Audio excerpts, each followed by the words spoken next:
अहम भरद्वाजम च वासुकिम वंदे अक्षयवटम शेषम प्रयागम तीर्थनायकम। त्रिवेणी का त्रिकाल प्रभाव, वेणी माधव की महिमा, सोमेश्वर का आशीर्वाद, ऋषि भारद्वाज की तपोभूमि, नागराज वासुकी का विशेष स्थान, अक्षय वट की अमरता, शेष की अशेष कृपा, यही है तीर्थराज प्रयागराज। श्रद्धा के इन 8 केंद्रों से तीर्थ की महिमा और शोभा है।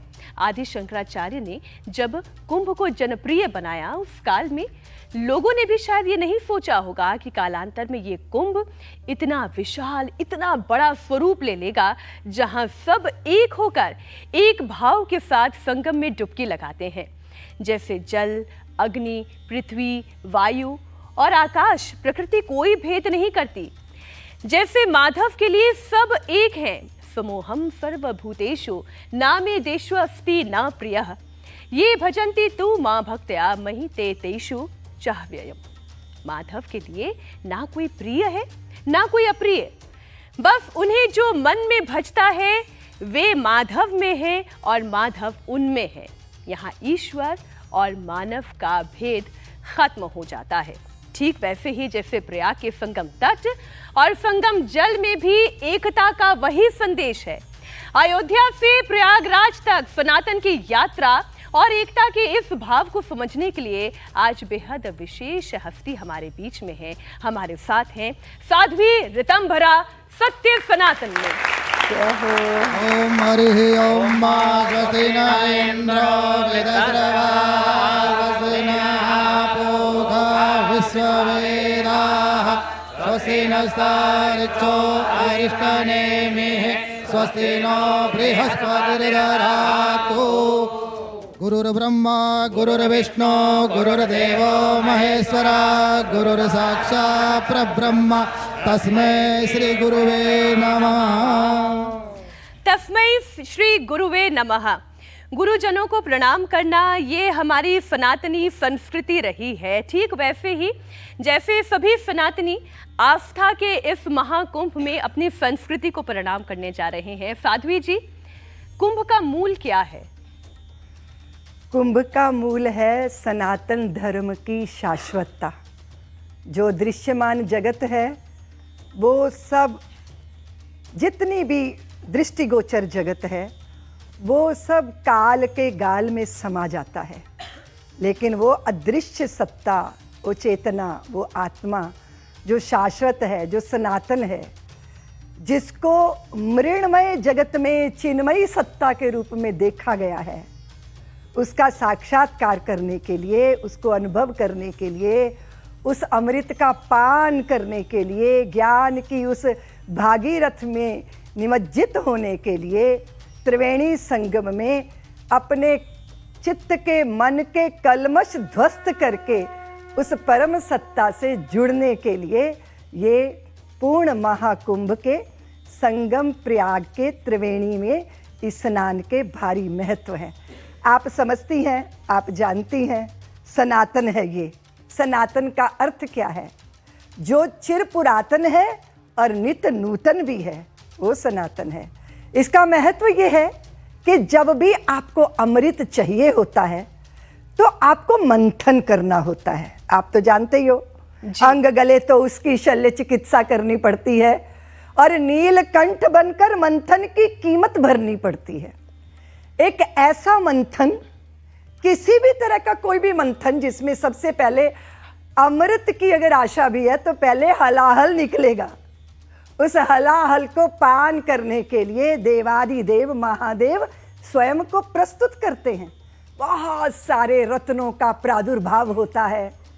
देवता और असुरों के साथ मिलकर ये श्रम होता है। मंदराचल की मथानी बनती है, वासुकी रज्जु की वो रज्जु बनती है वासुकी की, और आधार बनते हैं भगवान कच्छप अवतार धारण करके। सब मिलकर जब ये मंथन करते हैं, फिर वो अमृत जब प्रकट हुआ, धन्वंतरी लेकर प्रकट हुए, सबको चाहिए, सबको चाहिए, लेकिन वो किसको प्राप्त होना चाहिए? ये तो फिर विवेक होना ही चाहिए। तो फिर वो देवासुर संग्राम, फिर वो उस कलश को लेकर भागना, उसकी बूंदों का छलक जाना। तो भारत भूमि पर प्रयागराज में, हरिद्वार में, उज्जैनी सिंहस्थ जहाँ होता है, और फिर जो है आपके नासिक में उधर माँ गोदावरी है, उधर उज्जैनी में माँ क्षिप्रा है, और हरिद्वार में भगवती भागीरथी हैं, और प्रयागराज में तो गंगा, यमुना और सरस्वती त्रिवेणी का संगम होता है। तो जहाँ जहाँ अमृत की बूंदें छलकी, वहीं वहीं उस अमृत को विशेष नक्षत्रों के सम्मिलन में जो है वो, और इस बार का कुंभ मीनाक्षी 144 वर्षों के बाद ये महापूर्ण कुंभ का आगमन हुआ है। इसका महत्व आप समझ गई। मरण जन्मा मरण धर्मा, नश्वर हो जाने वाले जगत में अविनाशी की तलाश उस महाकुंभ में होती है, उसका यही महत्व है। साध्वी जी, बहुत ऐसा तो नहीं है मैंने कोई धार्मिक किताबें पढ़ ली हो या बहुत ज़्यादा ज्ञान अर्जित कर लिया हो, लेकिन जो अभी आपने बताया उससे एकाएक मेरे मन में सहसा ये बात उठी, कितना अच्छा हुआ कि वो देवासुर संग्राम हुआ, कितना अच्छा हुआ कि वो कलश लेकर भागे, क्योंकि अगर वो कलश लेकर भागते नहीं, अमृत की वो बूंदें धरती पर गिरती नहीं, तो आज ये महाकुंभ का पर्व हम मनाते नहीं। तो ये तो हमारे लिए भी एक सौभाग्य की ही बात है कि वो देवासुर संग्राम भी हुआ। लेकिन अभी आपने कहा 144 वर्ष के बाद, वाकई में ये एक बहुत बड़ा मुहूर्त है। मैं वही सोच रही थी कि क्यों संत समाज, क्यों आम जनमानस इतने आह्लादित होते जा रहे हैं, इतने खुश होते जा रहे हैं, क्योंकि अर्धकुंभ हर 6 साल में एक बार, 12 साल में एक बार, जिसे हम पूर्ण कुंभ कहते हैं, लेकिन अब हम कह रहे हैं ये महाकुंभ है। क्योंकि ये 12 वर्ष के जो कुंभ आए, वो 12 बार के कुंभों के बाद ये योग बना है। और आह्लाद जो होता है ना मीनाक्षी, इसका कारण होता है, आप समूह में जब एकत्रित होते हो, और हमारे सनातन की ये परंपरा है कि जब समूह में एकत्रित होते हो तो आपके द्वारा, महापुरुष ऋषियों के द्वारा चिंतन का मंथन चलता है। समाज को आपने क्या देना है, सब मिलकर बैठते हैं, जो समसामयिक हो, जो युगानुकूल हो। कुछ चीज़ें हैं जो युग के अनुकूल नहीं होती, इसलिए हमारी सनातन की जो सुंदरता है वो यही है कि वो परंपराएं जो मर चुकी हैं, जो काल बाह्य हो गई हैं, उनकी अर्थी जलाओ, और वो जो जरूरी है इस मंथन में से वो रतन निकाल के समाज को दो। और सारे जब मिलकर आते हैं, सभी अखाड़े, सभी संप्रदायों के जगत गुरु, सभी शंकराचार्य, बड़े बड़े महापुरुष जब वहाँ पर नागा जो हैं अखाड़ों के एकत्रित होते हैं, तो सारे जब मिलकर बैठते हैं, और आप तो जानते हो कि व्यक्ति का समष्टि हो जाना, अहम का व्ययम हो जाना, बिंदु का सिंधु हो जाना, यही तो परमानंद का रहस्य है कि आप बूंद रहकर सुख नहीं पा सकते, बिंदु को सिंधु होना ही है। तो ये महापूर्ण कुंभ में सारी शक्तियां एकत्रित होके बूंद बूंद बूंद बूंद महासिंधु का सम्मिलन होने जा रहा है। अपने भीतर की उस अनंत की संभावना को जागृत करने का अवसर है, इसीलिए ये आह्लाद है, इसलिए ये आनंद है। और एक मैं आपको उदाहरण देती हूँ, छोड़ दीजिए आप आध्यात्मिक जगत के बात, लेकिन अगर आप साधारण भी किसी स्त्री से बात करो कि वो घर में बहुत सारे व्यंजन तैयार करे और फिर सबको किसी ना किसी बहाने से घर से निकाल दे, और फिर अकेली डाइनिंग टेबल में बड़ा सा थाल परोस के भोजन करे, तो उसको सुख मिलेगा? बताओ। और फिर दूसरा एक्सपेरिमेंट भी कर सकते हो कि आपकी मनचाही फिल्म आपको देखने का अवसर मिल जाए और आप सारी टिकटें खुद खरीद लो और फिर अकेले ही सिनेमा घर में बैठ के फिल्म देखो, तो क्या सुख मिलेगा? सुख मिल नहीं सकता, सुख व्यक्ति को मिल नहीं सकता।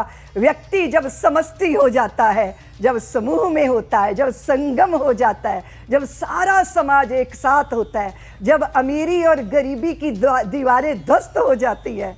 और हम पे तो जातियों का बड़ा आरोप लगता है ना, जब एक साथ माँ गंगा में डुबकी, कोई ज्ञानी हो, कोई अज्ञानी हो, कोई छोटा हो, कोई बड़ा हो, कोई अभावग्रस्त हो या कोई ज़्यादा ही प्रभावी हो, माँ के आंचल में सारी संतानें एक सी हो जाती हैं। और इस बात का ये आह्लाद और आनंद, ये प्रसन्नता एकात्मता के भाव के कारण प्रकट हुई है मीनाक्षी।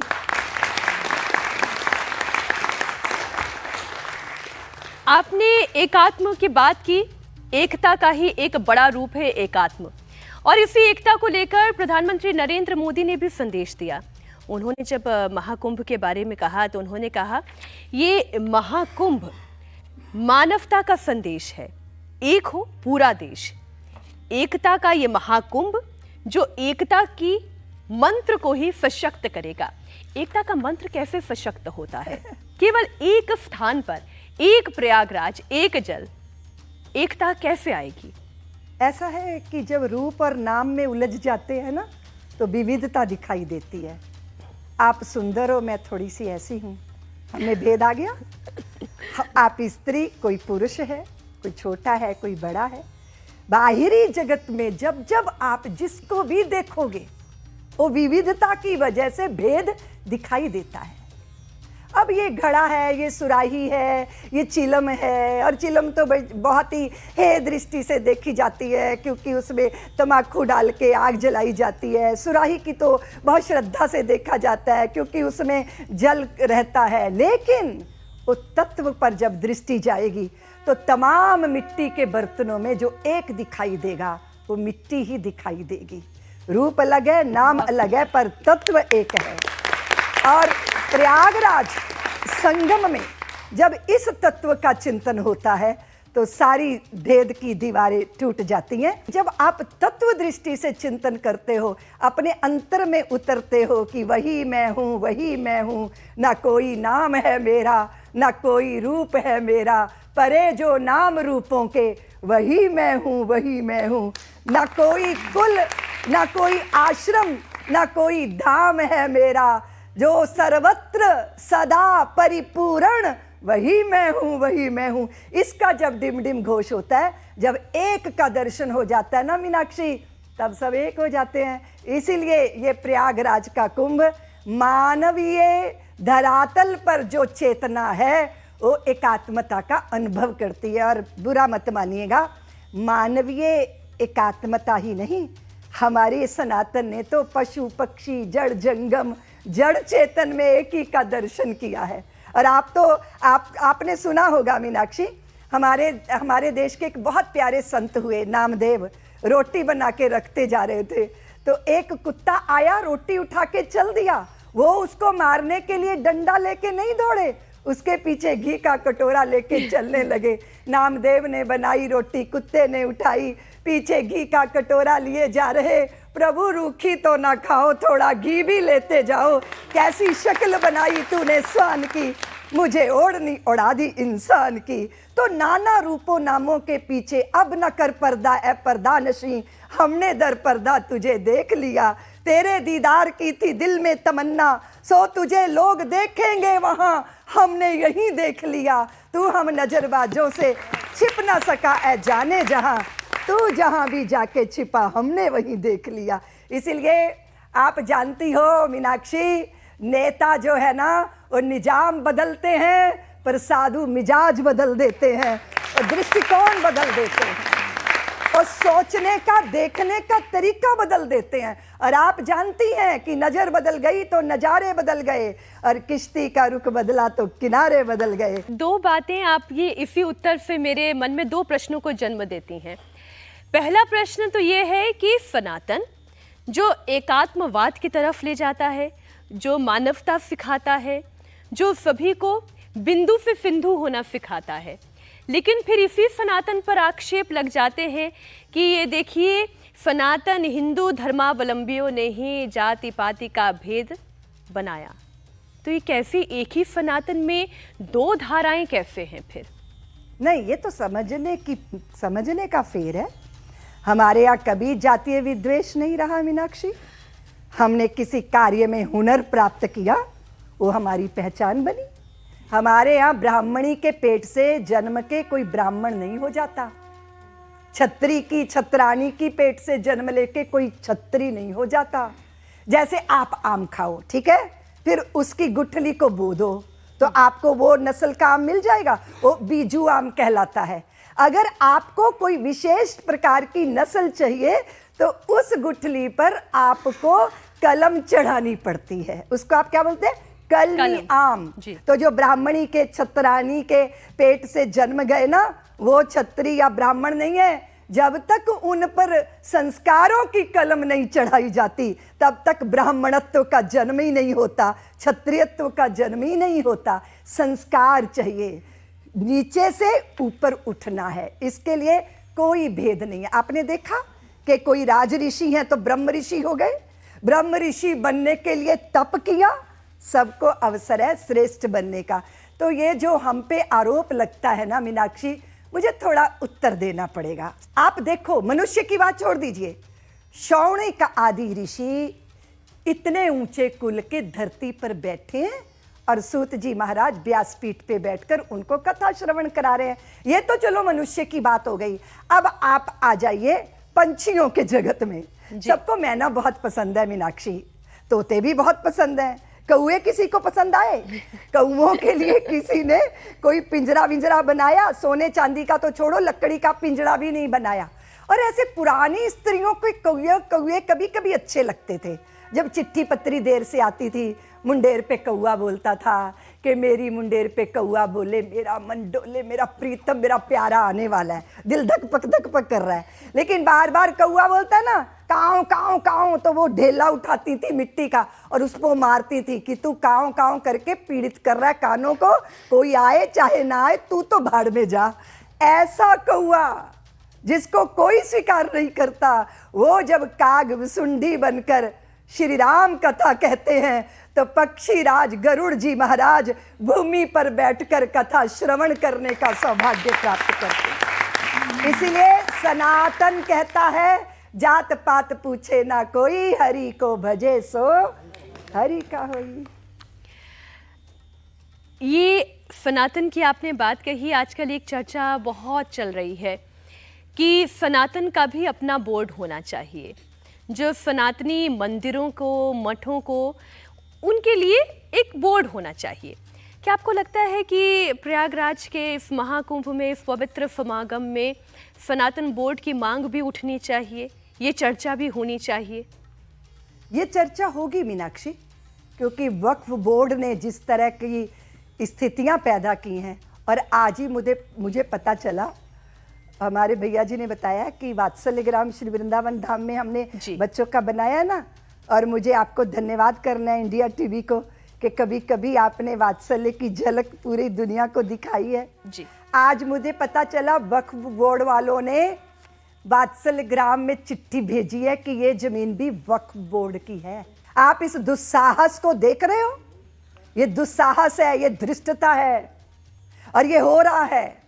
इसको पहले देखा नहीं जा रहा था, आज इसे देखा जा रहा है। आप इस धृष्टता को, इस बदतमीजी को देखिए, ये पूरे देश के अंदर हो रहा है। किसानों को दुखी कर देते हैं, सरकारी जगहों पे कब्जे कर लेते हैं। ये क्या हो रहा है? धर्म के नाम पर मेरे देश का विभाजन कराने वाली ऐसी शक्तियां आज वक्फ बोर्ड के नाम पर भारत पे जमीनें, भारत की जमीनें हथियाने का षड्यंत्र रच रही हैं। संतों ने कहा सनातन बोर्ड बनना चाहिए, सरकार पर दबाव बनना चाहिए। हमारी मांग है मीनाक्षी, हमारे जितने भी सनातनियों के मंदिर हैं, ये सरकारी नियंत्रण से मुक्त होने चाहिए, ताकि हमारे समाज का चढ़ावा अर्पित जो होता है वो हमारे समाज के उत्कर्ष में लगे, धर्म के प्रचार में लगे। अगर हमारा हिंदू समाज भोजन पाएगा, व्यवस्था पाएगा, चिकित्सा पाएगा, शिक्षा पाएगा, तो जिस तरह धर्मांतरण गोली और रोटी दिखा के हो रहा है, इस पर रोक लगेगी। हम ये मांग करते हैं, हमारा अर्पित हुआ श्रद्धा का धन है, समाज जहां जरूरत होगी वहां उसका उपयोग करेगा। लेकिन साध्वी जी, सनातन बोर्ड बन जाने से धर्मांतरण कैसे रुक जाएगा? सनातन बोर्ड बनने से धर्मांतरण नहीं, लेकिन जैसे आपने देखा तिरुपति बालाजी के प्रसाद का ड्रामा देखा जी। हम इतनी शुचिता से भरे सनातनी हैं, हमारे व्रत उपवास, हमारा आहार व्यवहार, हमारी पूजा आराधना मीनाक्षी बिना तन और मन की शुद्धि के होती नहीं है। और आप इस तरह हमारी आस्थाओं का उपहास करेंगे, ये तब तक होता रहेगा जब तक सनातनियों के हाथ में ये सारी व्यवस्थाएं नहीं होंगी। धर्मांतरण पर भी रोक लगेगी, क्योंकि सनातन बोर्ड बनेगा तो हमारा जो धन है, हमारी जो वो द्रव्य है, वो वहां जहां जरूरत है वहां उसका उपयोग होगा।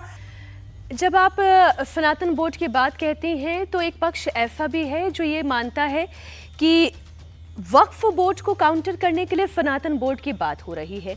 अयोध्या में श्री रामलला का भव्य मंदिर बन गया तो बात वहीं खत्म हो जानी चाहिए थी, लेकिन केवल एक समुदाय विशेष के ऊपर अपना प्रभुत्व दिखाने के लिए काशी मथुरा तो छोड़िए, अब तो संभल पर भी बात हो रही है। प्रभुत्व तो दिखाया ही नहीं ना मीनाक्षी हमने।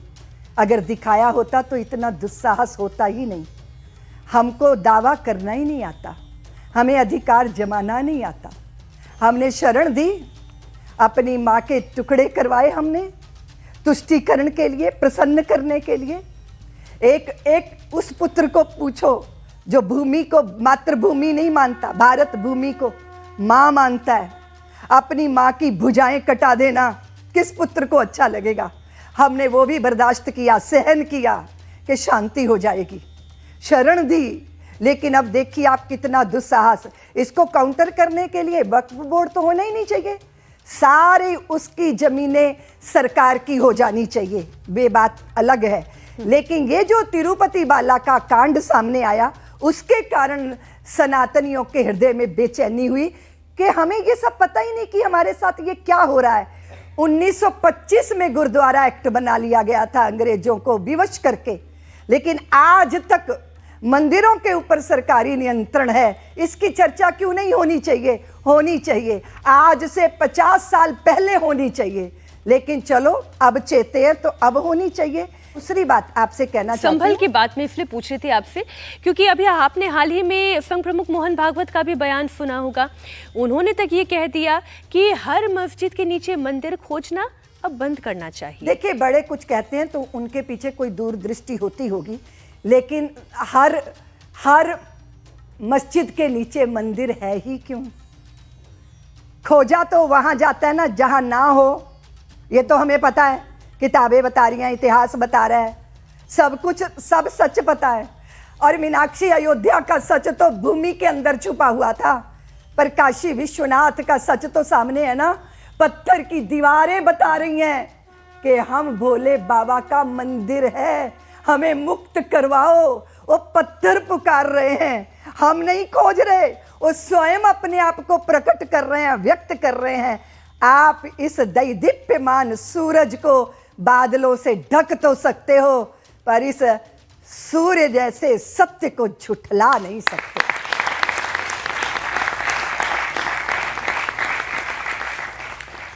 हम जिस समरसता की बात कर रहे हैं, सामाजिक एकता की बात कर रहे हैं, फिर वो कैसे होगा? वो ऐसे होगा कि हमारे स्थान हमें वापस लौटा दें, समरसता आएगी।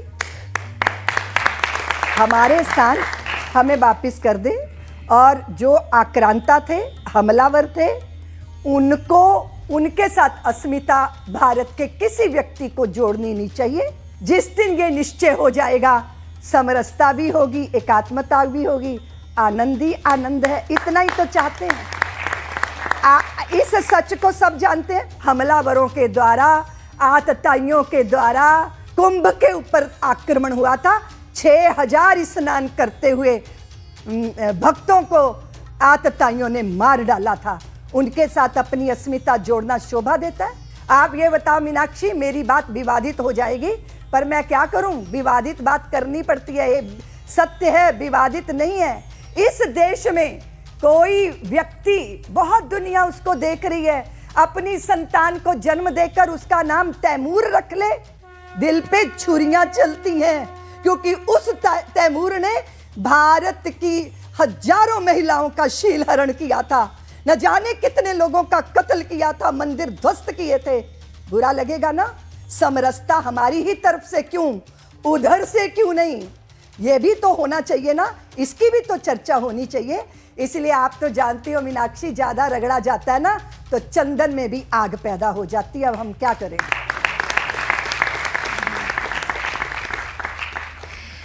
जनवरी के महीने में आपसे बात हो रही है, मुझे 2024 की जनवरी भी याद आ रही है और फिर याद आ रही है अयोध्या नगरी, रामलला के भव्य उस मंदिर में प्रभु की प्राण प्रतिष्ठा का हो जाना। तो 2024 की जनवरी से लेकर अब 2025 की जनवरी, प्रयागराज अयोध्या से महाकुंभ तक सनातन की यात्रा कैसी रही? सनातन आनंद से विभोर है, क्योंकि अपराजित पौरुष के प्रतीक रामलला भव्य राम मंदिर में विराजमान हो गए। हमारा खंडित स्वाभिमान अखंड हो गया, हमारी आस्थाओं का पोषण हो गया, हमारे आनंद का कोई पारावार नहीं है। अयोध्या अयोध्या आए मेरे प्यारे राम, बोलो जय श्री राम। इसीलिए वो आनंद जो है ना वो छलक रहा है। और आप देखो साल भर की ये यात्रा है जी। और ये पूर्ण महापूर्ण कुंभ आ गया। सनातन का उदय काल है मीनाक्षी। इस वैभव को देखने के लिए पूरा विश्व प्रयागराज आ रहा है। और फिर मीनाक्षी, मैं श्री राम जन्मभूमि के आंदोलन के साथ बहुत जुड़ी रही हूँ ना, मेरे तो आंतरिक बंधन टूट गए हैं। पता है, मैं 62 वर्ष की हो गई हूँ, पर मुझे लगता है कि नहीं, मैं तो लौट गई हूँ, मैं बच्ची बन गई हूँ, क्योंकि हमारी संपूर्ण सपने साकार हो गए। हम ये दिन देखना चाहते थे मीनाक्षी। हम यात्रा करते थे ना, तो लखनऊ का वैभव देखते थे हम। हमें लखनऊ से कोई ईर्ष्या नहीं है, वो भी मेरे ही देश का शहर है। लेकिन जब हम अयोध्या की श्रीहीनता देखते थे, वहाँ की मटमैली गलियाँ देखते थे, वहाँ के ध्वस्त भग्न जो है वो भवन देखते थे, दिल रोता था। लगता था हे प्रभु, कभी तो इस देश की सत्ता की बागडोर राम भक्तों के हाथ में आ जाए, ताकि हमारे तीर्थों का पुनरुद्धार हो जाए, वो भी चमकने दमकने लग जाए। आपने कहा कि राम भक्तों के हाथों में सत्ता कभी आए।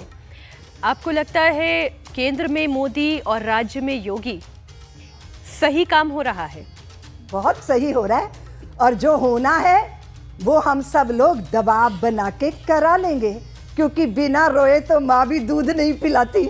बहुत सारे कार्य हो गए हैं, बहुत सारे कार्य होना शेष हैं।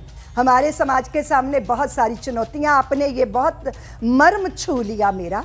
राज्य अपना काम करता है मीनाक्षी, पर राष्ट्र अपना काम करता है। मैं देश की सारी सनातनी जगत को निवेदन करना चाहती हूँ कि नेताओं के बल को ही अपना बल मत मानना। नेताओं को ताकत दीजिए, बल दीजिए, पर अपनी संगठित शक्ति को जिस दिन आप जागृत कर लोगे, उस दिन सभी दिशाएं आपकी तरफ चलना शुरू कर देंगी। इसीलिए देश राष्ट्र के भक्तों के हाथ में सत्ता सौंपना, राजनीतिक शक्ति को अपने हाथ में रखना, संगठित रहना, एकात्मता के सूत्र में रहना, और फिर पूरे समय सक्रिय रहना। मीनाक्षी, मुझे समाज को वो जो नहीं कर पाए वो समाज करेगा, ये संदेश देना है। सीख सुनहरी पुरखों की रखना हरदम याद, किया वक्त बर्बाद जिन्होंने हुए वही बर्बाद। कठिन काल में वीर कभी भी पीठ नहीं दिखलाता, या तो हंसा मोती चुगता या भूखा मर जाता। शुभ कर्मों के बिना कभी भी हुआ नहीं निस्तारा, जीत लिया मन जिसने उसने जीत लिया जग सारा। इस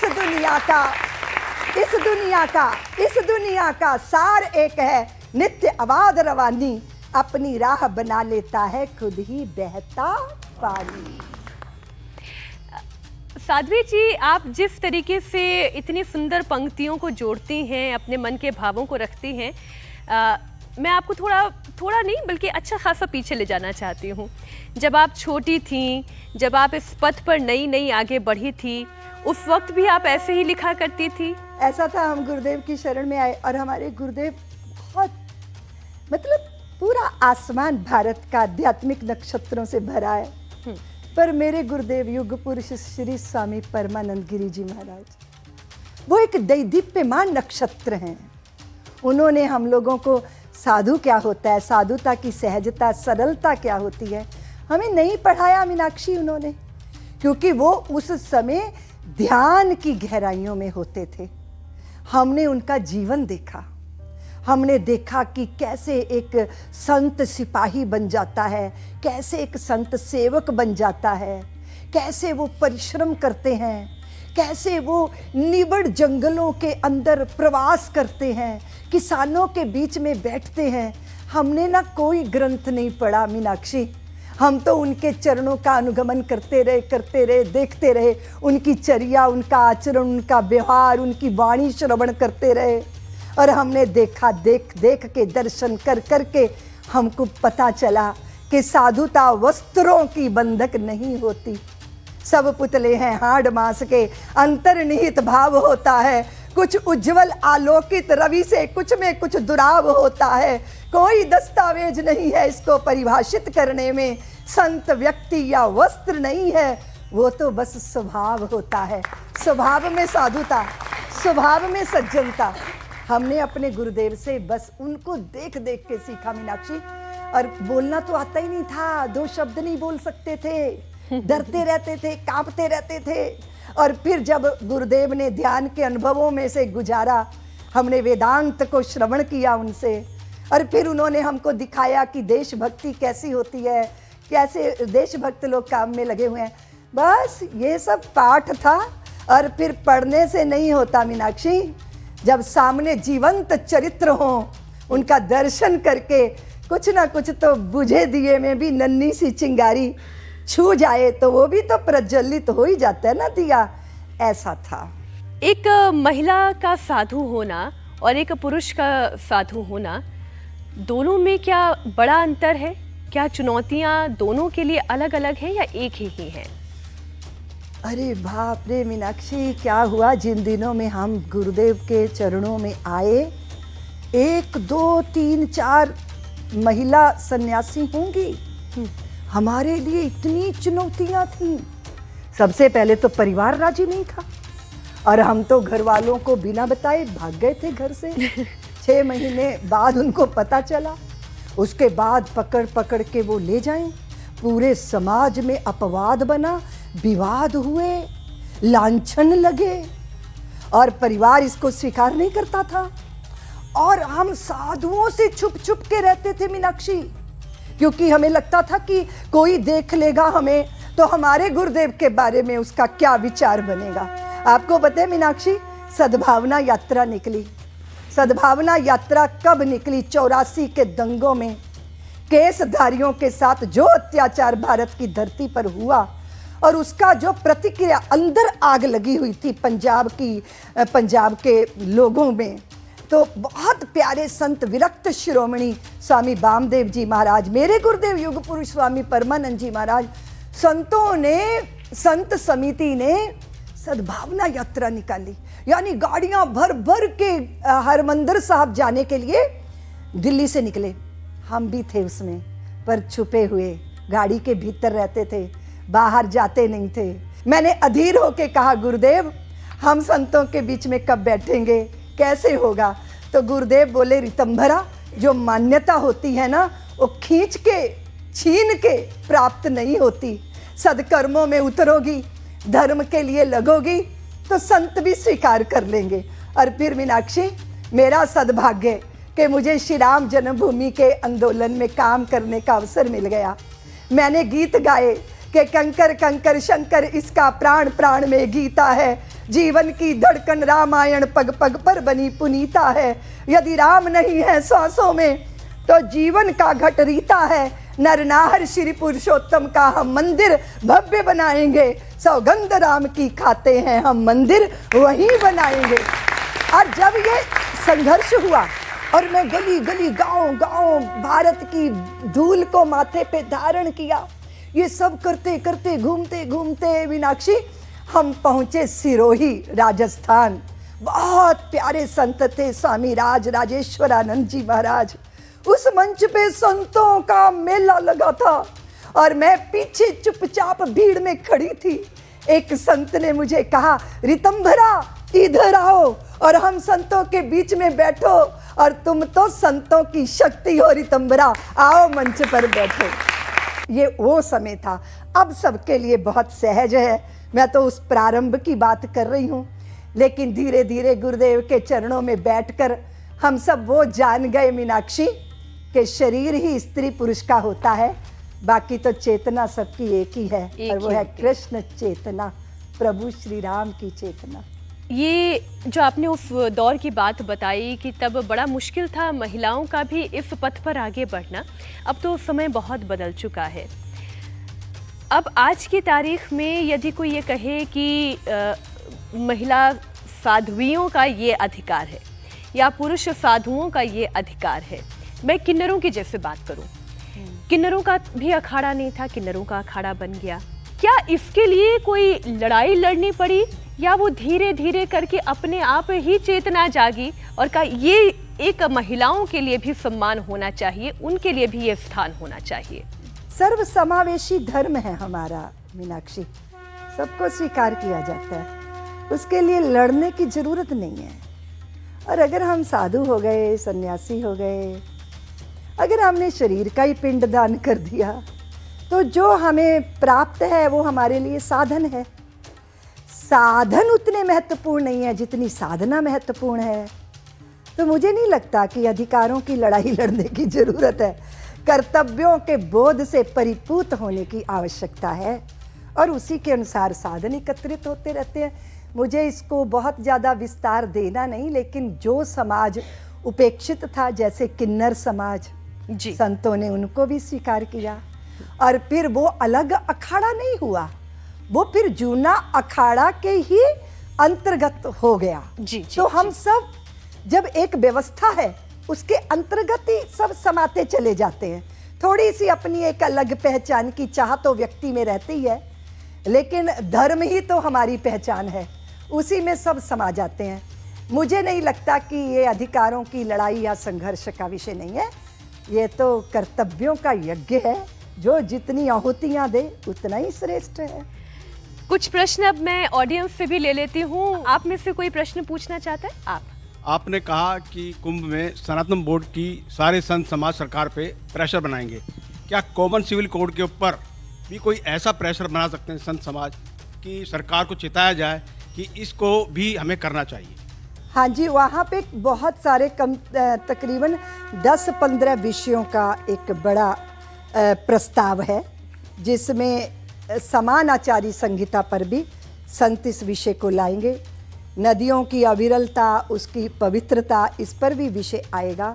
धर्मांतरण एक बहुत बड़ा संकट है देश पर, क्योंकि धर्मांतरण जहाँ होता है वहाँ राष्ट्रांतरण हो जाता है। ये भी बहुत सारे ऐसे मुद्दे होंगे जो संतों ने प्रस्ताव पारित करने हैं। अयोध्या और काशी का उद्धार तो हो गया, मथुरा का उद्धार कब तक होगा, कुछ बताएंगे? मथुरा की भी बारी आएगी। हम लोगों ने तो पहले से ही नारा लगाया था कि मथुरा, अयोध्या, मथुरा, विश्वनाथ तीनों लेंगे एक साथ।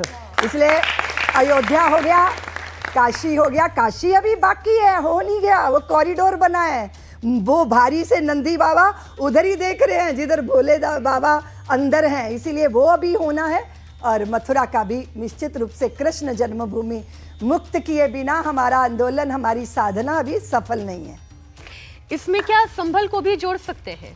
जी, संभल में हमारे आने वाले, देखिए जैसे अयोध्या, काशी और मथुरा का महत्व है, ऐसे संभल का भी महत्व है। आप देख रहे हो किस तरह संभल की धरती के नीचे से सारी ऐतिहासिक चीजें निकल रही हैं। आने वाले कल की अवतार उसी भूमि पर, उसी धरती पर होने वाले हैं, इसलिए उनका भी, उस संभल स्थान का भी बड़ा भारी महत्व है। लेकिन मैं पूरे हिंदू समाज को निवेदन करूंगी, हो सकता है आप मेरी इस बात पे कैंची चला दें, आपका वो होगा बोर्ड जो काट देगा इस बात को।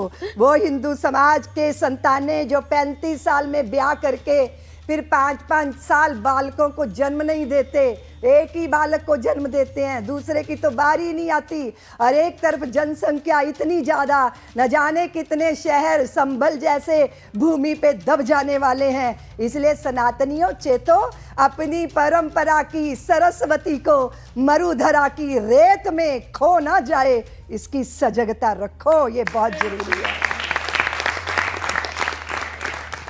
अब मुझे तो पूछना ये पड़ेगा कि जहां पर जनसंख्या विस्फोट हो रहा है, जनसंख्या नियंत्रण की बात हो रही है, आप वहां पर सभी को जागरूक कर रही हैं कि आप एक दो या शायद उससे अधिक बच्चे पैदा करूं? मतलब आपको एक पर भी आपत्ति है? हमारी तो बुआ जी वाला, मौसी जी वाला, ताई जी वाला सारा ही कॉन्सेप्ट खत्म हो गया। दूसरी बात यह है कि आप सब पर एक जैसा कानून दृढ़ता से लागू करो। हिंदू समाज को यह समझाने की जरूरत ही नहीं पड़ती कि ज्यादा बच्चों को जन्मो ना, क्योंकि वो बुद्धि से जीता है, उसके पास ये समस्या नहीं है। लेकिन दूसरी तरफ तो देखिए, हम तो नहीं चाहेंगे ना कि कश्मीर की तरह हम शरणार्थी बनकर, कश्मीरी ब्राह्मणों की, हिंदुओं की तरह हम शरणार्थी कैंपों में जिए, बिच्छू और सांप काटें और दुनिया कोई भी उनका हाल चाल ना पूछने जाए। अपने देश में शरणार्थी बनकर नहीं जीना हमको। इसीलिए इस देश में समान आचारी संहिता लागू होनी चाहिए। तो हम ये सवाल ही नहीं करेंगे, हम ये आह्वान ही नहीं करेंगे। लेकिन जब जनसंख्या का संतुलन देखते हैं तो फिर लगता है कि नहीं, ये इस विषय पे हमें सजग होने की जरूरत है। बाकी समाधान यही है कि समान आचारी संहिता लागू होनी चाहिए। मीनाक्षी, ज्यादा घबराओ मत। महाकुंभ में एक विशेष धर्म विशेष है, क्या उसे उसमें आने की अनुमति होनी चाहिए या नहीं होनी चाहिए? मुसलमानों के कुंभ में एंट्री को लेकर ये सवाल है, क्योंकि अब तो इससे बहुत सारे और विवाद भी जुड़ गए कि वहां पर भी धर्मांतरण करने का प्रयास होगा, मुसलमानों का को वापस घर वापसी के लिए प्रयास होगा। देखिए, धर्मांतरण और घर वापसी में फर्क है मीनाक्षी। अगर हमें पता है कि मेरे पुरखे दुबे थे, मिश्रा थे, ठाकुर थे, चौहान थे, है ना, अपने घर लौटना धर्मांतरण नहीं है। अपने घर से भटक गए, अपनी जड़ों में जुड़ना, ये समाधान है।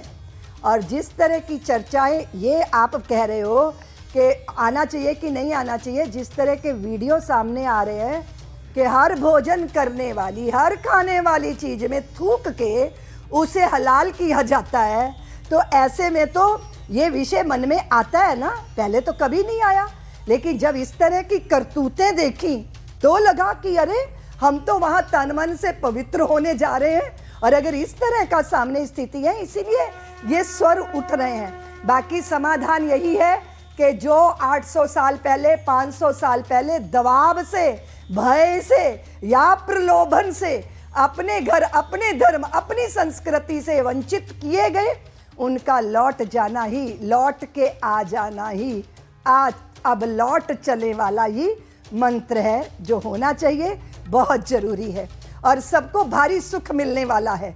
यहाँ रहने वाले किसी भी मुसलमान की जड़ ना बल्ख में है, ना बुखारे में है, ना अरब में है, ना कहीं और है, यही है, भारत भूमि है।